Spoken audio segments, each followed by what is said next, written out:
Hello friends, mythology story number 89 Yadav वंश part 3। तो story continue करते हैं। फाइनली शर्मिष्ठा जीत चुकी थी, क्योंकि शर्मिष्ठा जो थी वो अब ययाति की पत्नी और हस्तिनापुर की महारानी बन चुकी थी, और उसके साथ ही शर्मिष्ठा के तीनों बच्चे हस्तिनापुर के राजकुमार बन चुके थे। लेकिन इसके लिए जो पुरु को अपनी यंग एज अपने पिता को देनी पड़ी, और अब वो एक ओल्ड एज उन्हें जीनी पड़ रही थी। इस बात से शर्मिष्ठा को काफ़ी दुख था। लेकिन फाइनली पुरु ने कहा कि वो ये सारा सैक्रिफाइस उसने अपनी माँ और अपने भाइयों के लिए किया है, इसलिए वो इस बात के लिए ज़्यादा दुखी ना हो। लेकिन ययाति की पत्नी बनकर और हस्तिनापुर की महारानी बनकर भी शर्मिष्ठा को कुछ भी हासिल नहीं हुआ था, क्योंकि ययाति के मन में अब शर्मिष्ठा के लिए काफ़ी नफरत भर चुकी थी। ययाति जो है वो देवयानी से बहुत प्रेम करते थे, और शर्मिष्ठा की वजह से देवयानी उन्हें छोड़कर जा चुकी थी। और इसके साथ ही जो हस्तिनापुर था, हस्तिनापुर भी अपनी महारानी देवयानी को बहुत ज़्यादा पसंद करते थे। और जितने भी हस्तिनापुर के दरबारी, सेवक और जो प्रजा थी, वो उनमें से किसी ने भी शर्मिष्ठा को as a queen, as a महारानी एक्सेप्ट नहीं किया था। वो सभी लोग शर्मिष्ठा से नफ़रत करते थे, क्योंकि उनके मन में यही था कि जो ययाति और देवयानी थे, जो जो एक परफेक्ट कपल थे, और उनके बीच में शर्मिष्ठा की वजह से दूरी आ गई है, और वो मन ही मन देवयानी को ही अपनी असली महारानी एक्सेप्ट करते थे। इस वजह से हस्तिनापुर के राजमहल में रहते हुए भी शर्मिष्ठा और उनके तीनों बच्चों की कोई भी रिस्पेक्ट नहीं थी। यहाँ तक कि जो सेवक हुआ करते थे, कई बार वो उनके मुंह पर उनकी बेइज्जती कर भी दिया करते थे, बिना इस बात के डर से कि हमें कोई दंड मिल सकता है, क्योंकि सबके मन में शर्मिष्ठा और उनके तीनों बच्चों के लिए काफ़ी नफरत भर चुकी थी, और प्रजा और दरबार में से भी कोई भी उन्हें बिल्कुल पसंद नहीं करता था। लेकिन जैसे तैसे अब दिन कट रहे थे। अब जो है ययाति ने विवाह ज़रूर किया था, लेकिन वो शर्मिष्ठा को पूरी तरीके से इग्नोर करता था, और वो शर्मिष्ठा पे बिल्कुल ध्यान नहीं देता था। यहाँ तक कि अगर कोई सेवक शर्मिष्ठा का इंसल्ट भी कर दे, तो भी ययाति अपने सेवकों को कुछ नहीं कहता था, और वो खुद शर्मिष्ठा से नफ़रत करने लगा था। और शर्मिष्ठा को परेशान करने के लिए ययाति जो है वो अलग-अलग लड़कियों के साथ में संबंध बनाने लगा। साथ ही वो काफ़ी सारा शराब पीने लगा। अब ऐसा करते-करते ययाति को अलग-अलग लड़कियों के साथ रहना और शराब वग़ैरह पीना, इन सब में मज़ा आने लगा, क्योंकि अब वो पूरी तरीके से करप्ट हो चुका था। अब जो है ये राजा ययाति का जो ये हाल देख कर के सबके मन में शर्मिष्ठा के लिए और ज़्यादा नफ़रत बढ़ती जा रही थी, क्योंकि सबका यही कहना था कि शर्मिष्ठा की वजह से ही जो ययाति है वो इस हाल में पहुंच चुके हैं। अब जो हस्तिनापुर का राजमहल था, जहाँ पर हमेशा धर्म और ज्ञान की बातें हुआ करती थी, वहाँ पर जो है हमेशा नर्तकियों के नाच होते रहते थे, और अक्सर है ना वहाँ पे जो राजा ययाति है वो शराब के नशे में डूबे हुए रहते थे। अब ययाति ने अपने राज्य पे, प्रजा पे ध्यान देना बिल्कुल बंद कर दिया था। हस्तिनापुर का जो राज्य था वो हस्तिनापुर के मंत्री और सेनापति ने किसी प्रकार से संभाल रखा था। प्रजा के बारे में कोई कुछ ध्यान ही नहीं देता था, क्योंकि राजा जो है हमेशा नशे में रहते थे, हमेशा नर्तकियों के बीच में घिरे रहते थे। और परिवार भी पूरी तरीके से बिखर चुका था, क्योंकि जो ययाति की पत्नी देवयानी थी वो कहाँ है इसकी जानकारी किसी को भी नहीं थी, और जो शर्मिष्ठा है वो भी कुछ नहीं कर पाती थी। अब ये सब देख कर के शर्मिष्ठा जो है वो मन ही मन काफ़ी पछताने लगी थी कि आज अगर उसने ययाति के साथ में ये सब रिलेशन नहीं बनाए होते, और वो इस तरीके की जो है मतलब रिलेशन में नहीं आती, और इस प्रकार से वो बच्चों को जन्म नहीं देती, तो आज उसकी ज़िंदगी काफ़ी अच्छी हो सकती थी। ये जो शर्मिष्ठा है वो एक असुर कन्या थी। अगर वो चाहती तो वो वहाँ से, वो भी अपने पिता के साथ मतलब हस्तिनापुर से निकल कर के अपने अतल लोक में वापस जा सकती थी, और वो किसी अच्छे असुर पुरुष से विवाह कर सकती थी। लेकिन उसने जानबूझ कर के आउट ऑफ जेलसी जा कर के देवयानी के हस्बैंड के साथ में अफ़ेयर किया था, जिसके परिणाम में उसके हाथ कुछ भी नहीं आया। और ये रियल लाइफ़ में भी होता है कि जब भी कोई एक्स्ट्रा अनमैरिड का अफ़ेयर करता है, तो उनके हाथ में कुछ आता भी नहीं है, क्योंकि जो उनकी बसी बसाई घर घर परिवार रहता है वो भी ख़त्म हो जाता है, और जो वो नए नए परिवार को बनाने की करते हैं तो वो भी नहीं बन पाता है। और शर्मिष्ठा के किए का जो परिणाम है वो उसके तीनों बच्चे भुगत रहे थे, क्योंकि उन तीनों बच्चों को भी कोई रिस्पेक्ट नहीं मिल रहा था। अब इसी प्रकार जीते-जीते जो है 100 साल बीत चुके थे, मतलब 100 ईयर तक यही सब चलता रहा, जिसमें ययाति जो है वो शर्मिष्ठा पे और ध्यान ही नहीं देता था, वो बस नर्तकियों में और शराब में डूबा रहता था। और जो है शर्मिष्ठा जो है वो इतने बड़े राजमहल में बिल्कुल अकेली पड़ी रहती थी, और उनके शर्मिष्ठा के बच्चों पर को भी कोई रिस्पेक्ट नहीं देता था। इस प्रकार से 100 साल बीत चुके थे। अब 100 साल बीतने के बाद, या यूँ कहा जाए कि जो कच के दिए हुए श्राप का जो प्रभाव था वो ख़त्म होने वाला था। तो अब धीरे-धीरे ययाति को अपनी जो है गलतियाँ रियलाइज़ होने लगी, और वो अब होश में आने लगे, और वो शराब का सेवन उन्होंने कम से कम करने लगे। और धीरे-धीरे उन्होंने जितनी भी नर्तकियों को अपने राजमहल में रखा था, उन सभी नर्तकियों को बाहर करने लगे, और दोबारा से वो पुराने वाले ययाति की तरफ कन्वर्ट होने लगे, जो अपने राज्य और प्रजा पे ध्यान देने लगे।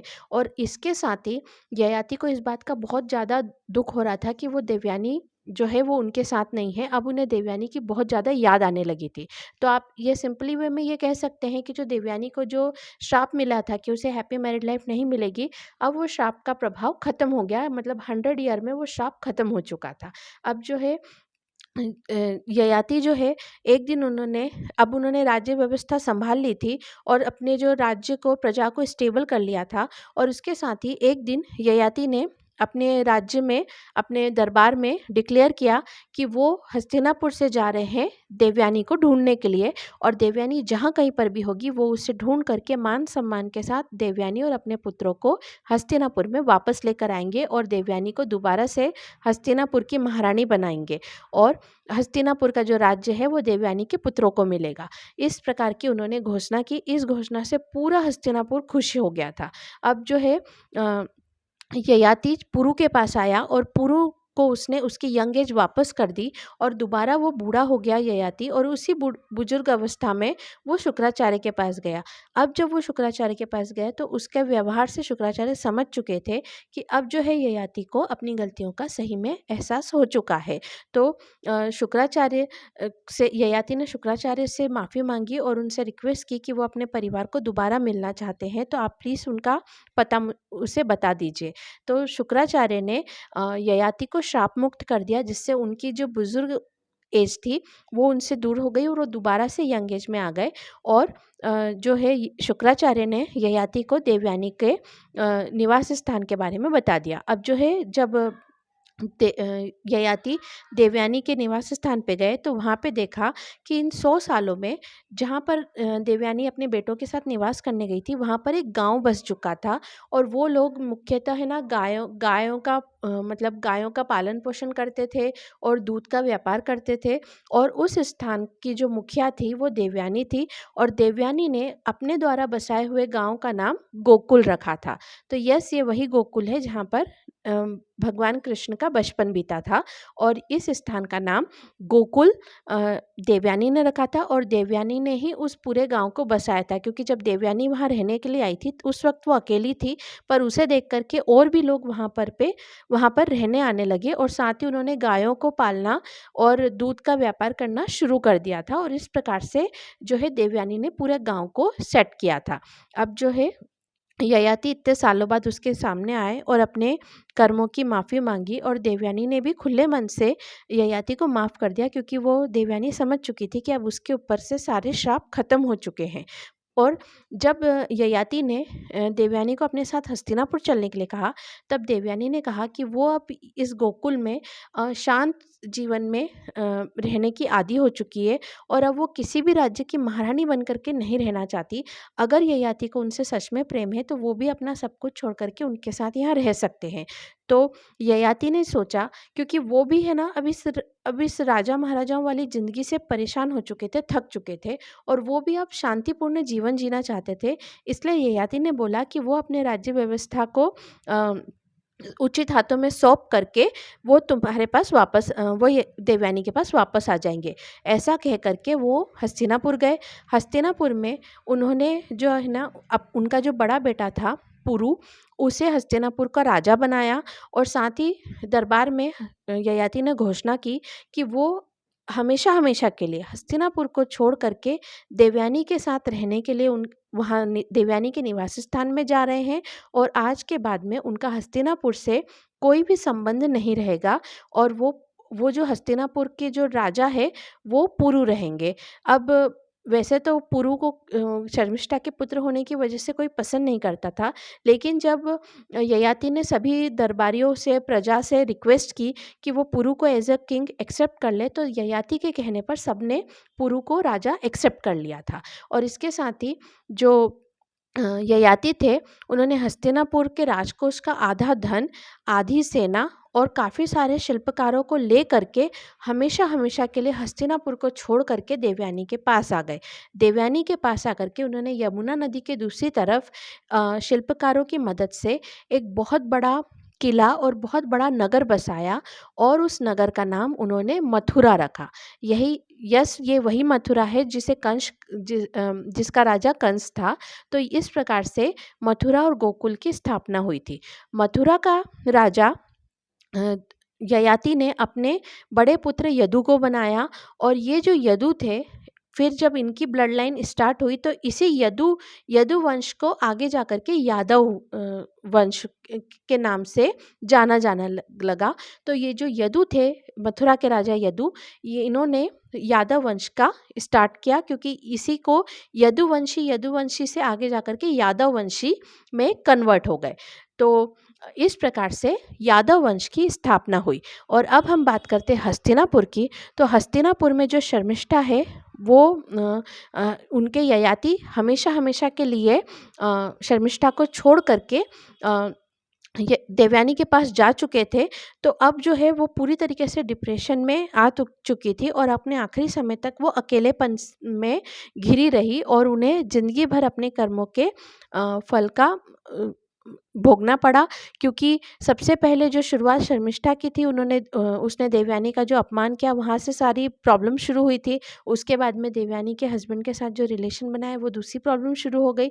तो आखिरी दम तक शर्मिष्ठा पश्चाताप करती रही और यदु को मथुरा का राजा बनाने के बाद ययाति गोकुल गांव में देवयानी के साथ जब तक वो जीवित रहे, क्योंकि वो दोनों मनुष्य थे, तो जब तक उनकी एज थी तब तक वो लोगों सुखी जीवन एक दूसरे के साथ जीते रहे। अब हम हस्तिनापुर की बात करते हैं। तो जैसे ये हस्तिनापुर जो है वो चंद्रवंश थे। तो चंद्रवंश जो थी वो एक प्योर ब्लड लाइन थी, क्योंकि ये इंसान और देवता के आपस के कॉम्बिनेशन से एक ब्लड लाइन स्टार्ट हुई थी। लेकिन ययाति का शर्मिष्ठा के साथ संबंध बनाने के बाद जो इन पुत्रों का जन्म हुआ था, तो यहाँ से जो ये चंद्रवंश थी उनकी ब्लड लाइन करप्ट हो गई थी। क्योंकि शर्मिष्ठा जो थी वो एक असुर कन्या थी और असुर कन्या की ब्लड जो है वो एक देवताओं के ब्लड के साथ मिक्स होने की वजह से यहाँ से करप्ट ब्लड लाइन शुरू हो गई थी और ये जो है चंद्रवंश का यहाँ से डाउनफॉल स्टार्ट हो गया था। क्योंकि पुरु जो थे वो एक असुर कन्या और एक चंद्रवंशी राजा की संतान थे। तो असुर कन्या के रक्त का ब्लड होने की वजह से चंद्रवंश यहाँ से नीचे डाउन होता गया। क्योंकि उसके बाद में जो है चंद्रवंश जो है उसकी जो ब्लड लाइन है वो खराब हो चुकी थी, क्योंकि उसमें असुर का ब्लड मिल चुका था। और सबसे इम्पॉर्टेंट बात कि जो हम बात करते हैं सतयुग और त्रेता युग, तो यहाँ पर जितने भी मनुष्य हुआ करते थे वो उनमें से कोई भी नॉनवेज नहीं खाता था। क्योंकि जो पृथ्वी थी उसकी फर्टिलाइजेशन पावर काफ़ी ज़्यादा थी। इतने सारे फल फ्रूट सब्जियाँ वगैरह मिलती थी कि किसी भी मनुष्य को नॉनवेज खाने की कोई ज़रूरत नहीं पड़ती थी। पर जितने भी दैत्य दानव राक्षस असुर रहते थे ये सब लोग नॉनवेज खाते थे। एंड ऑब्वियसली शर्मिष्ठा एक असुर कन्या थी तो वो भी नॉनवेज खाती थी और उसने वो नॉनवेज खाना अपने बच्चों को भी सिखाया था। तो जो पुरु थे, जब से वो चंद्रवंश के राजा बने, तो इस प्रकार से चंद्रवंश राजाओं ने भी नॉनवेज खाना स्टार्ट कर दिया। क्योंकि पुरु को बचपन से नॉनवेज खाने की आदत थी, तो वो राजा बनने के बाद में भी खाते थे और फिर जो उनकी नेक्स्ट जनरेशन थी उन्होंने भी खाने लगे और नॉनवेज खाना यहाँ से स्टार्ट हुआ। इससे और इससे पहले कोई भी नॉनवेज नहीं खाता था, तो पर चंद्रवंश के जो राजा थे वो नॉनवेज खाने लग गए थे और इस प्रकार से जो असुर कन्या की वजह से जो डाउनफॉल स्टार्ट हुआ था, तो जो दूसरे राजा थे जैसे सूर्यवंशी, मनुवंशी, ये लोग चंद्रवंश को अपने से थोड़ा डाउन काउंट करने लग गए क्योंकि अब जो है वो उनकी ब्लड लाइन प्योर नहीं थी। और इससे पहले जो चंद्रवंश के जितने भी राजा हुए थे, वो सभी मनुष्य और देवताओं के जो है आपस में कंबाइंड होने की जो ब्लड लाइन थी वो वाली ब्लड लाइन थी और इस प्रकार से हम बोल सकते हैं कि ययाति और शर्मिष्ठा का जो आपस का रिलेशन था वो किस लेवल तक खराब था। तो इस वजह से जो है चंद्रवंश को डाउनफॉल झेलना पड़ा। तो इस प्रकार से जो है यादव वंश की स्थापना का ये वीडियो हम कंप्लीट करते हैं। अब हम मिलेंगे नेक्स्ट स्टोरी में। Okay bye.